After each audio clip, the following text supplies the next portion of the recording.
My name is Paige Anderson. My husband and I run an orphanage down in northeastern Brazil, Fortaleza, called the Davis Lar.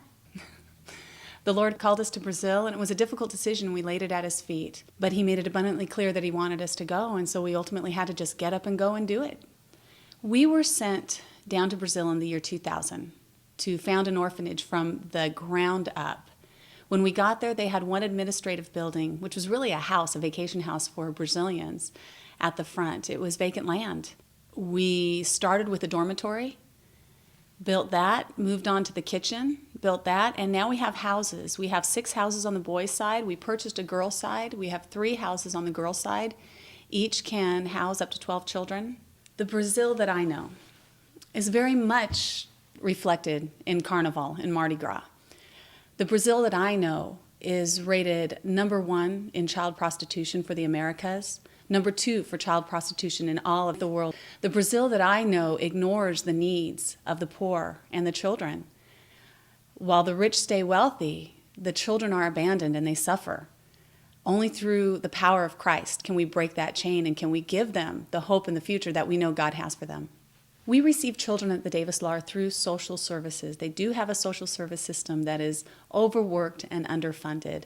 When they bring the children to us, they normally have lice, scabies, worms, etc. They've been abused and abandoned, neglected in such a way. A friend of mine, a Brazilian psychologist, says they have to have gone through hell to actually get to the Davis Lar. We take them, we clean them up. We don't use gloves when we clean them. We want them to know that the love that we have for them is an example of the love God has for them. We take them shopping, quote unquote, in a little area we have full of donated clothes. They usually come with nothing, and we have a list of what we feel they need to be dignified. Then we take them down and introduce them to their house mom. They get a special friend, a stuffed animal, so that they're not so scared when they get here, and then they just start fitting in. It takes a while, but day to day, when they realize they will have enough food, they will have a roof over their head, and they do have an adult that cares for them, they become normal children. The walls we have to break down with these kids are various, but the hardest to break down is trust. They don't trust us. They have been abused. They've been abandoned. They've had to steal to eat. They've had to prostitute themselves to survive. And they haven't seen adults as nurturers, as people who can love them and take care of them. So we have to prove ourselves. We have to earn their trust. And it takes a lot of time. Brazil is classified as 98% Catholic. They consider themselves Christian.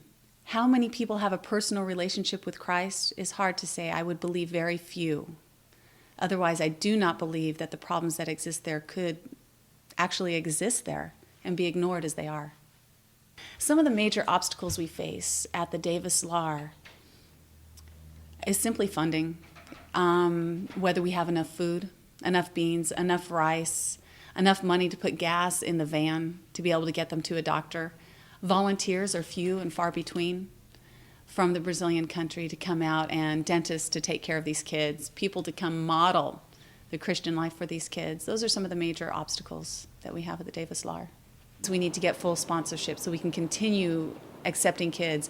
It is heartbreaking when you receive a phone call and you can't take that child and you know the situation is dire. Our maximum space right now to receive children is 108 children. However, we're only at 50% sponsorship, so we cannot max out. We need to get our children sponsored so we can accept more children. It costs us about $150 to care for each child per month. So we are looking for 6 people per child to donate $25 a month. You can do that by emailing missions@lhc.org.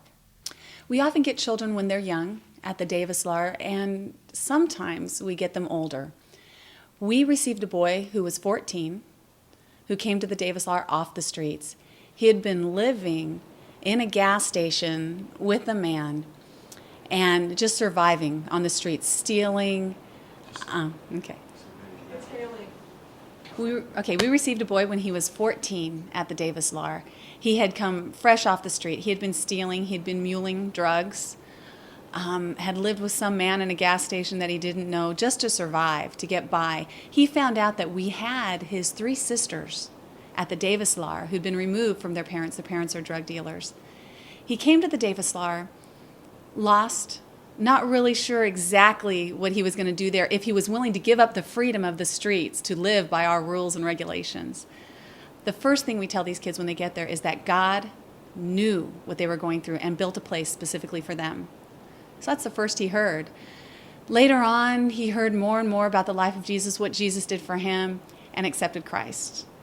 He was then baptized. Today, he works in the bread factory, can go out, get a job almost anywhere in Fortaleza, and is proud, has pride in the ability to take care of himself. His goal this coming year is to go to night school and work during the day so he can earn enough money to build a house for his mother, who is mentally ill. We're just really excited at the progress he has made. We have a little girl we received last carnival in February. She came with a family of 5. The mother abandoned them. The father was an alcoholic, and they were living under a cashew tree. The littlest girl, Karini, has a cleft palate. She was skinny, skinny, skinny, and had bugs in her feet. We have bugs in Brazil, little fleas that will dig their way into your feet, and you have to pick them out. No big deal. We picked them out of our feet. But when you let them go, she had over 120 in one foot alone and couldn't walk when she got there. Social services had picked them up and shaved their heads. When we get kids with lice, we never shave their heads. They've lost their family. They've lost everything. We're not going to take away their dignity. But they came with shaved heads. She was terrified of men. Any man. My husband would get close, and that was, just terrified, would run. Today, you walk into the Davis Lahr, and if you see this little girl, you would have no idea what she has been through. She will come and give you a hug. She will play. She will run, jump. She eats. She's growing. She's getting heavy. Not heavy for, she's gaining weight. She wasn't allowed to have the surgery for her cleft palate when she came because she was so malnourished, but we beefed her up a bit, so she's going to have surgery when we get home. And it's exciting to see the difference that God can make in little kids who really don't understand the spiritual aspect yet, but will in the future, and in big kids who get that God really has taken them out of a horrible situation and given them a new life. Lake Hills Church did a short-term mission trip down at the Davis Lahr last year. An exciting group, an incredible team. We took them into some of the slums, and they ministered to the children in there. They did a retreat for kids from my orphanage and kids from the slums. We have a Brazilian man who helped us out with music, and he watched your people work, and he said, man, can you come back and train my people to love on the kids like this, to treat the kids well? So we're excited that you guys are coming back, that you will be training them to do that. But the thing that I'm most grateful for is when Lake Hills came back, when they left us at the Davis Lahr, they came home on fire. It didn't take long till we were getting emails of people wanting to sponsor these kids, wanting to donate to enable us to take care of the children at the Davis Lahr. You guys can impact the Davis Lahr and the surrounding communities by modeling what Christ did for you, by modeling the Christian walk, by modeling Jesus, by being God's hands and feet. The Brazilian church is a little closed to dealing with the poor and the needy in their area. And they are amazed that you guys will sacrifice vacation time and money to come down and spend time getting dirty, risking lice, risking worms to be with these kids and to show them love.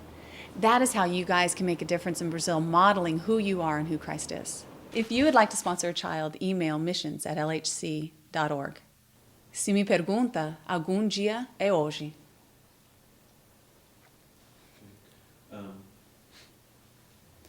If I were talking to one of our children, telling them that Jesus loved them, it would sound like this.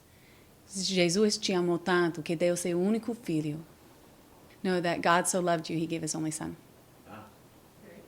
Thanks for saying that on tape. Yes. Thank you.